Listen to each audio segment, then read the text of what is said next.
What if I told you that the church today is powerless because we've lost something the Bible calls anguish? What if the reason your prayers feel empty and your ministry feels dead is because you've never been baptized in the one thing that births true passion for God? Saints, I'm looking at the religious scene today, and all I see are the inventions and ministries of man and flesh. It's mostly powerless. It has no impact on the world. Instead of the church impacting the world, I see more of the world coming into the church and impacting South Africa. Entertainment has taken over God's house. Music has become the main attraction. And nobody wants to hear correction anymore. But there's something missing from our modern Christianity, something our pampered age has forgotten. Today, we're going to talk about the baptism of anguish. Anguish? When's the last time you heard that word in church? Anguish means extreme pain and distress, emotion so stirred that it becomes painful. It's acute, deeply felt inner pain because of conditions about you, in you, or around you. This isn't just being upset. This isn't concern. This is the agony of God's heart breaking over sin, over lukewarmness, over spiritual ruin. Look at Nehemiah 1:4. When I heard these things, I sat down and wept. For some days, I mourned and fasted and prayed before the God of heaven. Notice what he didn't do. He didn't form a committee. He didn't start a fundraising campaign. He wept. He mourned. He was anguished over the ruins of Jerusalem. Here's what I've learned in 50 years of ministry. All true passion is born out of anguish.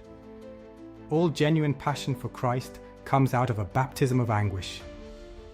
When God determined to recover a ruined situation, he would share his own anguish with a praying person.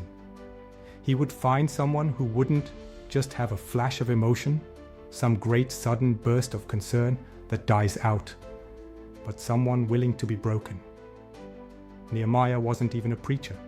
He was a career man, a cupbearer, but he was a praying man, and God baptized him in anguish over the ruins. Why didn't the other men have an answer? Why didn't God use them? Because there was no sign of anguish. No weeping, no prayer, just religious talk without spiritual power. Does it matter to you today that God's spiritual Jerusalem, the church, is married to the world? That there's such coldness sweeping the land? Closer than that, does it matter about the Jerusalem in your own heart? The signs of ruin slowly draining your spiritual power and passion? Are you blind to your own lukewarmness? Blind to the mixture creeping in?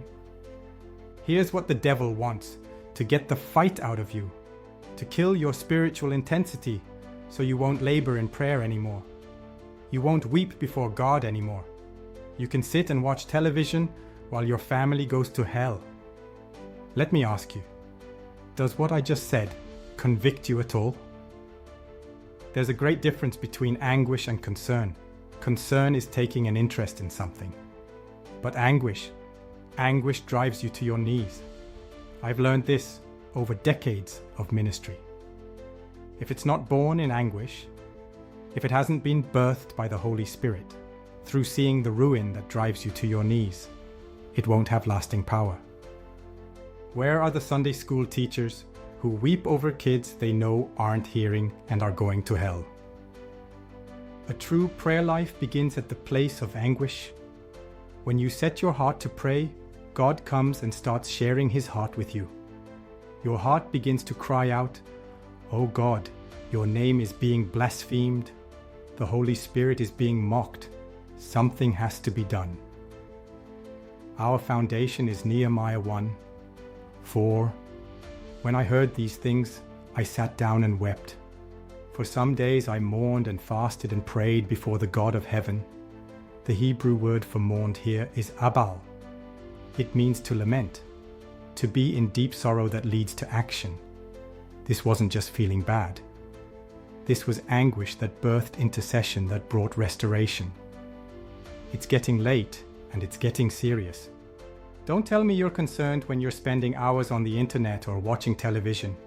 There's going to be no renewal, no revival, no awakening until we're willing to let God break us again. Here's what you need to do. Get alone with God and confess, I am not what I was. I don't have your heart or your burden. Ask God to baptize you in His anguish over the spiritual condition around you. Build walls of prayer around your family, around your own heart. Let the Holy Spirit make you strong and impregnable against the enemy. True joy doesn't come from the flesh. It doesn't come from money or houses or entertainment. True joy comes out of anguish, out of being broken before God and then raised up in His power. If this message stirred something in your spirit, don't let it die. Get on your knees. Let God baptize you in anguish and watch Him use you to build walls that the enemy cannot break down. Share this message with someone who needs to hear it. And remember, stay in the Word, stay in prayer, and stay surrendered to the Holy Spirit. This is Doug Good News, and I'll see you in the next video.